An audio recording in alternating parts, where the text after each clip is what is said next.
Welcome everybody. This is the next episode of All About Startups. Today's episode is A View from the Boardroom.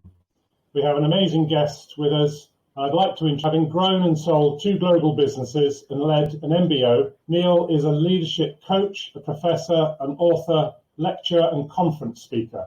Neil's worked in business-to-business sales, marketing, systems and consultancy services. Neil was co-founder of QCI back in '98, leading the development of the CMAT, which became the world's leading customer experience benchmarking platform for large organizations. He was also both CEO and then chairman at QCI. More recently, he's moved back into the startup land with Tazen.io, a virtual coaching platform, and a current focus on 51tocarbonzero, which is a SaaS-based climate success platform. Neil, welcome to All About Startups. Thanks, Peter. It's great to be here. Thank you for inviting me. So, Neil, wow, you've had a very impressive career and one that we're going to be speaking about in a lot more detail as we go through this.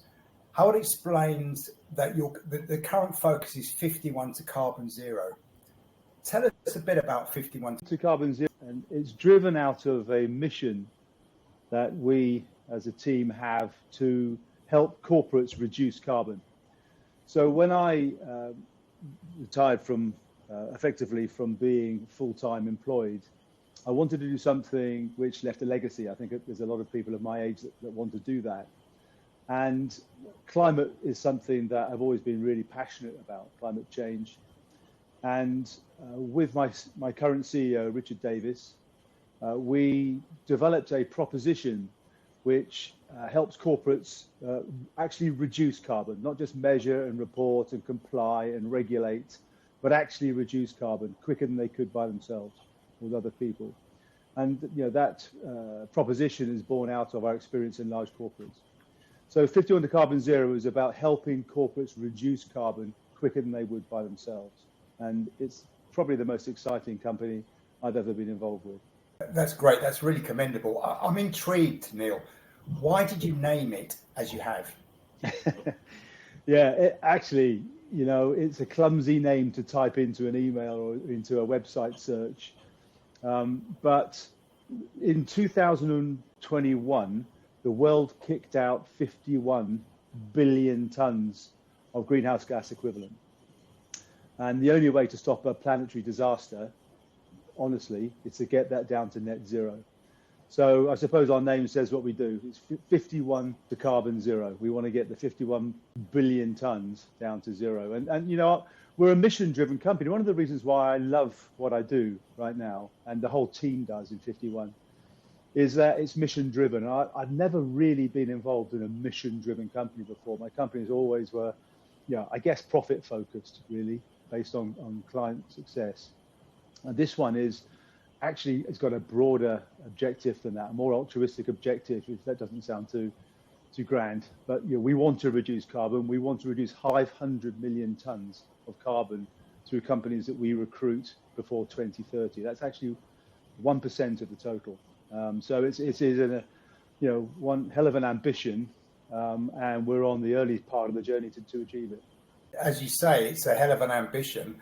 And by the way, I love the name. I think the name's great, and it suddenly all makes sense to me. So thank you for that. So you've secured funding, and we're going to be talking about that in a bit more detail.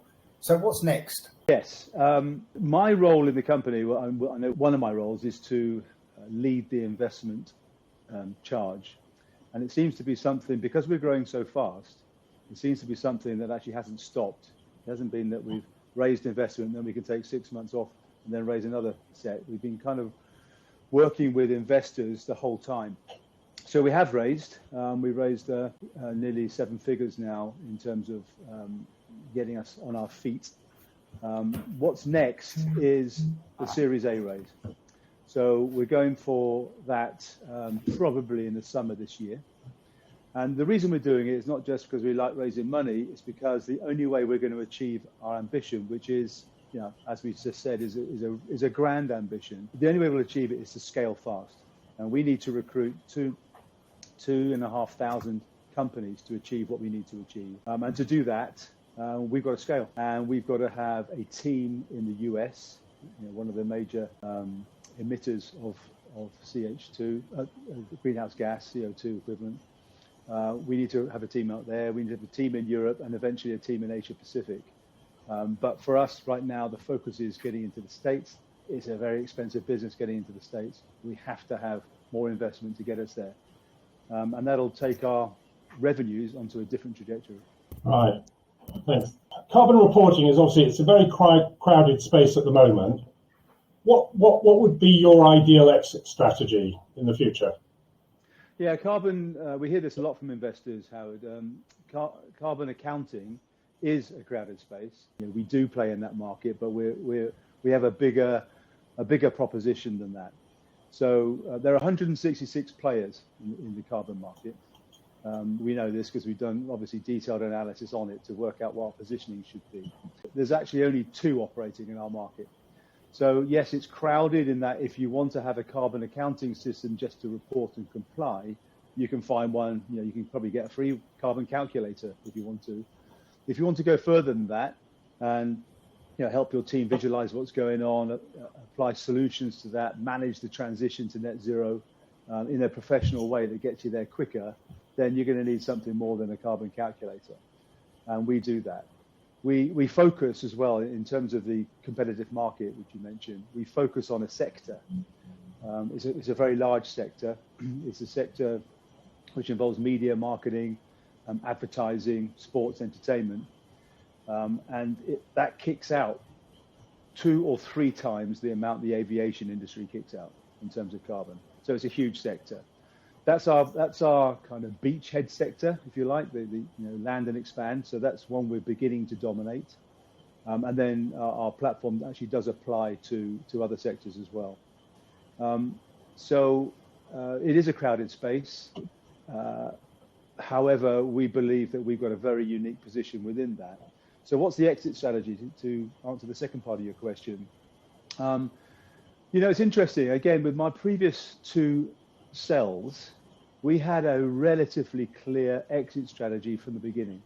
We knew we wanted a trade sale. We didn't want to IPO. We wanted to sell to particular types of companies. And we geared up for that. Now, that's definitely one way of approaching it.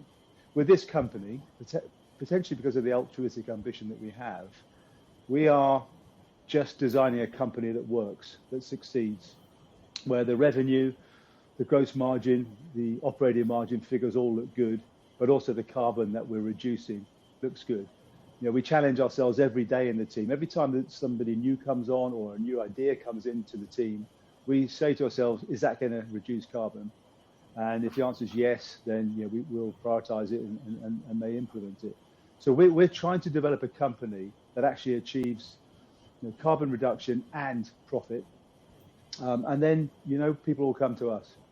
And the types of exit we might have, I think in 2027 is when we will be, of a significant size to attract, a really interesting valuation. And the exit could be a trade sale to a media group, to a consultancy, to one of the enterprise software companies, to a large energy organization. There will be a consolidation in the marketplace. To your point, it's a crowded market. There will be a consolidation, and we'll be of a significant size with a significant niche where I think we'll be right up there in terms of on people's shopping lists. Whether we choose to sell or not is another question. That's fascinating, Neil, and it's extremely ambitious as well. So that's great. Good luck to you on that. You spoke about Series A funding. We all know that VC funding has become harder to raise, especially over the last 18 months or so. Yeah. How has this affected you and 51tocarbonzero? And do you see this changing in the future? Yes, it has affected us. We've had to work harder to raise the investment. It's been a much harder job than I thought it would be with our proposition and with our team. So we looked to raise a relatively significant sum at the end of Q3 last year, so 2023. The market wasn't great. Our ARR, annual recurring revenue, was relatively low. We're growing at about 100% a quarter on average. Last Q3, our figures were relatively small, and we were in an investment market which was a little undercooked, should we say. There was a lot of caution around, and the valuations that we'd seen 2 or 3 years before with other B2B SaaS companies just weren't happening. They were investors that were interested in us because of our proposition, our fast growth market, our leadership team.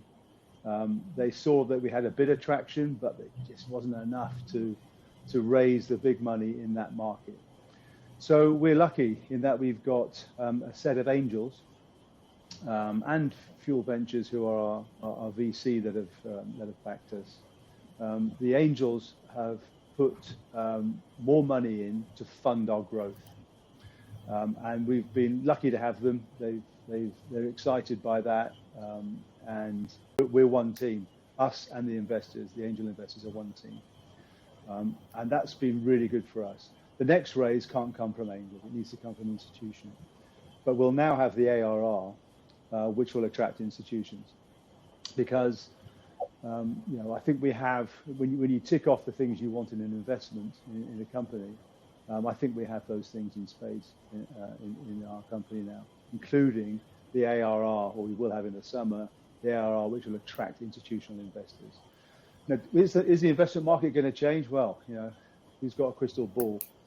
I think it's getting better. I mean, I'd be interested in your views. I think it's getting better, despite Goldman Sachs in Q4 saying we're at the bottom and things are looking a bit rosier. I don't think they're looking much rosier this year, in Q1 this year, is that it's still a very soft investment market from institutional investors. Angels are still active for the right deal. But institutions are still reluctant to put money in. Interest rates are coming down. Inflation is coming down. The indicators are positive. But interest rates look to me like they might get a little bit stuck towards the end of the year. My thoughts are that it's not going to get much better this year, but we'll get a bit better. I think there's a lot of moving parts happening at the moment, obviously with the election as well, that's been announced. What other challenges do you see? I mean, you've had your challenges over the last year. What do you perceive will be the challenges over the next 12 to 24 months to scale the business to the next level? Yeah, well, one you know very well about, Howard. I think we need to grow, not exponentially, but not far off it. We have the product to do that. We need the sales and marketing team to do that, and we need to really have a serious presence in the US. Now, my last 2 companies, we've set up in the US, and we know how difficult it is to do that. It takes big investment, it takes real commitment, and it takes serious amount of time and money and choosing the right people. So the challenges we have, the 2 big challenges we have are our go-to-market and how we actually get to recruit a larger number of customers more quickly. So that's marketing and sales machine, the growth engine, which is key to any fast growth business, and breaking into the States, which we know is going to be tough. And we're in the process now of finding the right leader in the US, so that when we raise money, hopefully later on this year, big money, we'll be ready to go. That's really good. Thank you very much for that, Neil. Neil, being founder-led, and eventually, as the company grows, I guess you'll need to hand the reins over, or the sales reins over. How do you see this happening? When is this likely on the current roadmap for the business, as you see it scaling to the next level? Well, I love what I do, actually. Although I'm probably getting a bit long in the teeth, and I have no plans to retire. I don't work full time for 51tocarbonzero, but I work every day, but not all day every day. As Richard will be sure to tell you if ever he comes on this podcast. We know what my role is in the company. I think when we get an institutional investor on board, and when we progress into the US, the need for my steering of the company may be less. I'll know and will know at that time whether I should step back a bit or whether I should step out. But at the moment, we had a team meeting on Monday where all of us are there. And I have to say, Richard, the CEO, has developed the most amazing team and culture. It's dynamic, it's vibrant, it's focused on what we need to achieve, both mission and day-to-day objectives. It's fun. It really is a very lovely and dynamic culture to be involved in. I really enjoy that.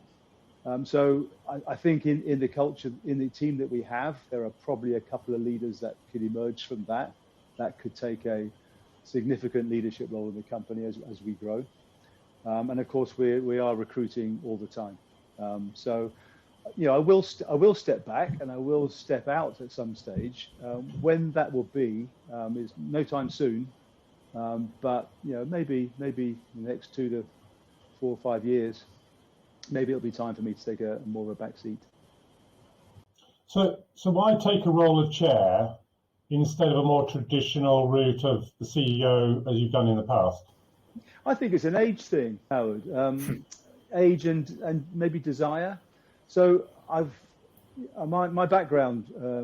I got a degree in chemistry actually, and joined an oil company, the dark side of carbon, the oil company. But climate wasn't necessarily a thing then in the 80s when I joined it, and that was great background. Then I joined the big consultancies. Then I formed my own company. And it was probably when I was about 30, at 29, 30, when I became CEO for the first time. So I've been CEO in various guises for a long time. I love being a CEO. I love being in, having a leadership role like that. But I don't miss the day-to-day challenges that a CEO has. The macro and the micro challenges that a CEO has. And I'm loving the role that I've got now as chairman, where I can take more of an overseeing role, more of a strategic role, a coaching role. I'm getting involved occasionally if I need to in either recruitment or in certain things that might be going on in the company, and in raising investment. I love that overseeing role without having the day-to-day challenges that a CEO has. I've kind of done that and I've been there, and I don't really want to do that now. I'd much rather have that more strategic role. Does that make sense? Yeah, it does make sense. So being the chairperson, is it chairperson, chairman, or chair? I never know. But yeah. So being the chairperson, I guess, allows you to get involved in multiple opportunities. And so how do you juggle your time across all these opportunities? It might be different from different chairmen that you meet. Most of my time is with 51. Because that is the company that I'm most excited about. With Tizen Coaching, I have more of an advisory role on that. I just chair and I help them manage the unit economics and growth of their business. So just pointing out the things that perhaps should be done, but they do it. So my role is much more high level in those last two companies. With 51, I feel not just time involved in it, but emotionally involved in it, because it's a proposition that Richard and I have developed together, which we think will have a decent impact on the world and leave a legacy, and it excites me more. Right. So obviously wearing different hats. You're a professor, you're an author, you're a lecturer, conference speaker, historically CEO, and now chair. Which delivers the biggest buzz for you, and why? The older you get, you just collect these badges and these experiences. Which gives me the biggest buzz. I love, as I said just now, the high level view and steering and coaching versus the day-to-day detail. I love. 20 years ago, I wouldn't have loved that. I probably would actually want to take more of a leadership role in the company. I think it's a time of life question. I think if you asked me that question 20 years ago, you may get a different answer. Right now, the chairmanship's really good. I do love lecturing. I do a little bit of lecturing for a couple of institutions and for a couple of corporates. And I like doing that. I do get a buzz from that, actually. The professorship thing is something which is nice to have, and a nice badge to have on occasion. Although whenever you have the word professor in front of you, people think you're an academic, whereas I'm more of a practitioner that's kind of been there and done it, and I got a professorship for that reason, not for not for doing some super PhD and beyond. It was more in my experience. And I quite enjoy that. I really enjoy lecturing. I love being the chairman. I used to love being the CEO. If ever I had to do it again, I probably would still enjoy it, but not really what gives me a buzz. I have written books. My very great friend, sadly passed on now, and mentor, Merlin Stone, who probably wrote something like 30 books. I wrote with him, and we wrote on my previous topics of expertise, which were customer experience primarily, customer relationship management, customer experience, that whole world. I really enjoyed seeing my name on a book cover. I kind of wondered how I got there, but it was lovely to see, and I did enjoy doing that. And it was great doing it with Merlin because he's an absolute genius, and a fantastic and prolific author. So doing it with him was a pleasure and a joy. So, yeah, I think the answer I give you now would be I love being the chairman. I do like lecturing. I wouldn't want to do it all the time, but I do like lecturing. I probably will author again at some stage. That was one of the questions I was going to ask you, because you have authored a number of books. I'm interested in whether you are still motivated to write another book, and if so, what is the subject that you think would really be of interest to you to be able to go through that again? The answer is yes, I would be interested in writing another book, and I think there is another one in me, probably. What it would be about, I'm not close to doing it right now because there's too much going on, but what it would be about, I don't actually know. I don't think it would be about a subject matter expertise. It wouldn't be about transformation or carbon reduction, or it might be more about the life, the journey of building, of being an entrepreneur, I suppose, of building businesses. It's not all joy and straight line success, but you get amazing joy out of it. And as I mentioned to the team I'm with now, and also to the previous team of the company that we sold, you go through highs and lows when you build a company, and they're amazing, and they give you a buzz, but they also sometimes you think, why am I doing this? And I might write about that. I'm not sure. Okay. It would be interesting enough, but I might do that. No, it does. It sounds very interesting. So as a founder and as an investor, what does an attractive investable business look like for you? We're dealing with so many investors at the moment. We're seeing all their scorecards effectively, and I know what they look for. Most investors look at first, so the right blend of experience and competency. And also the buzz, the right buzz that the team has, I think is key. Because, I think a good leadership team could deliver an average proposition. A clear proposition in a growing market is the next thing I'd look for. So has the leadership team got the clarity of proposition, or has it got a good path to get there through product market fit work? And is the market growing? Or is it a stagnant market? They would be two key things. I'd look at the differentiation. There's no real point in backing someone if everybody else does the same thing. What's the differentiation? How can you defend it? This links to the leadership team. Is there a plan for growth which is ambitious but not stupid and has some basis of reality? And as depending on the age of the company, whether it's pre-seed, seed, working towards Series A, I think the traction that the company has and how it intends to build on the traction through the growth plan. Yeah, we've introduced your bio, and it reads as an inspiration to many of our listeners who are starting out in their careers. You seem to be as focused now as I guess you've been in your earlier career. What is it that actually motivates Neil Woodcock? Thank you for saying it's inspirational. I'm not sure, but thank you. What motivates me? That's an interesting question. I love the buzz of business. Someone said, "Why are you still working?" Recently, I look at life. It's kind of like a jigsaw with 4 or 5 or 6 pieces in it, big pieces in it. And one of those pieces for me is sport. One of those pieces is family, friends, traveling, and one is work.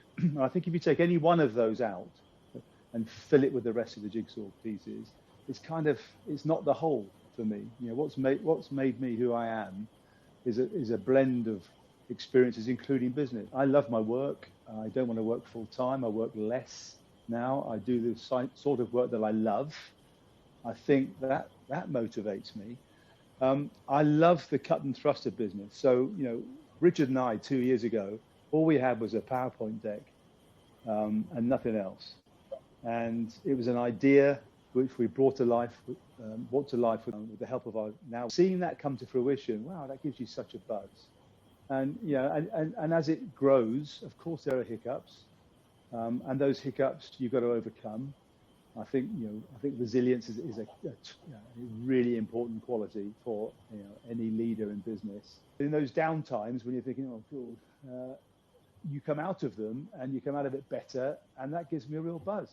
I love the buzz of a deal. If you lost it, yeah, of course you're disappointed, but then you work through it, and then you win the next one, and you feel great. And it's not all rosy, but those highs are really good, and they definitely fuel me. So that motivates me. The legacy piece really motivates me. So the idea that I'm doing something now which might have a value for the world, I feel good about that. We are already saving significant carbon, and that's going to increase, and that's got to help the world.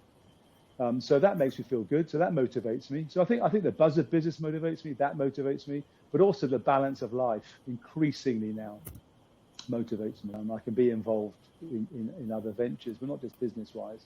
Cycling's a big thing for me at the moment, so I can go on a London to Istanbul ride or something if I wanted to, and that also is. I like the balance and the blend of life. Okay, that's interesting. You mentioned cycling, which is actually a passion of mine as well. I'd love to actually have another conversation with you about that sometime, Neil. Neil, in a few words, without giving away any confidential information, what's been your best investment? Do you mean company-wise, Peter, or generally? Answer it in any way that you need. Okay. My best investment in terms of ROI was a property investment I made in China. It was an absolute punt. I'm definitely a data-driven person, and I look at risk, and I try and look at it as logically as you can. And it was definitely in the high-risk bucket in terms of my personal investment, and that worked amazingly well. Lucky to a large degree, but backing the growth of China and the growth of the renminbi in terms of currency against the pound. So that worked really well as an investment in a property investment company. I had no role in it; it's simply a money transaction.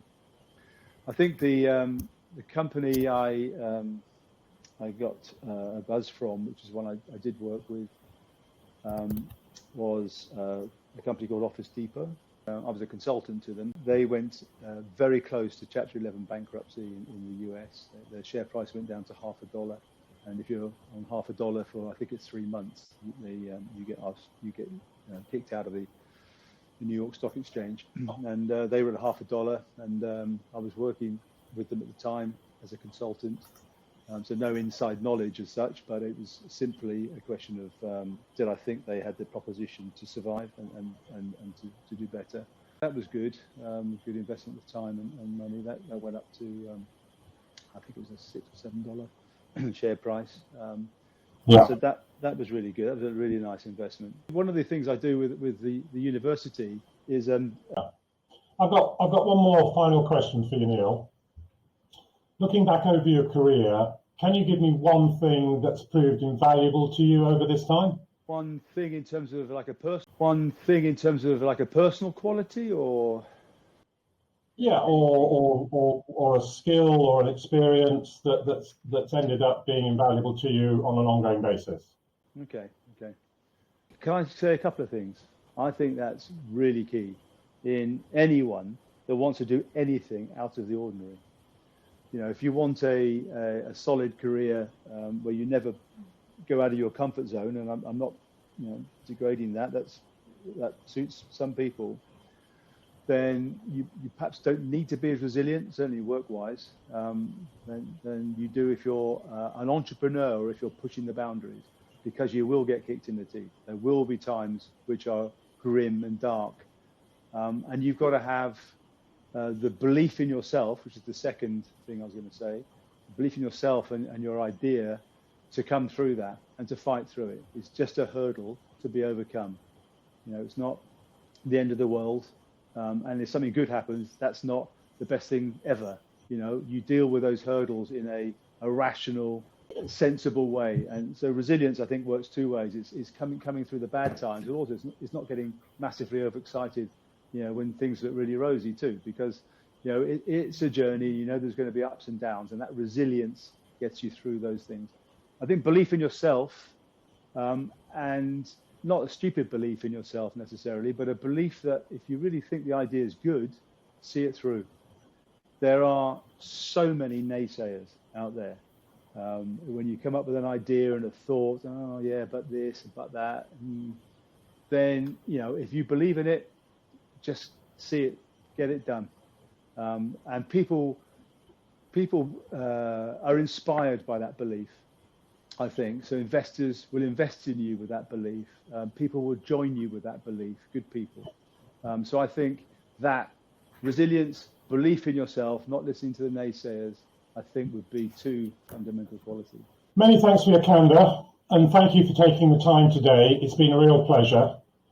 You've been a lovely guest. We'd love to have Richard, your CEO at 51tocarbon, join us on air later in the year. Yeah, I'm sure he'd love that. Just don't ask him any questions about me. So Neil, thank you. We look forward to that. And again, thank you for being so open and insightful. We really do truly appreciate it. Thank you, everyone. We'll see you on the next podcast in 2 weeks' time. We'll have a different discussion with an amazing guest and in our All About Startups podcast series. I hope you've enjoyed today. Please send us your comments and feedback, and please feel free to share this podcast with others. Thank you. Thanks, Howard. Thanks, Pete.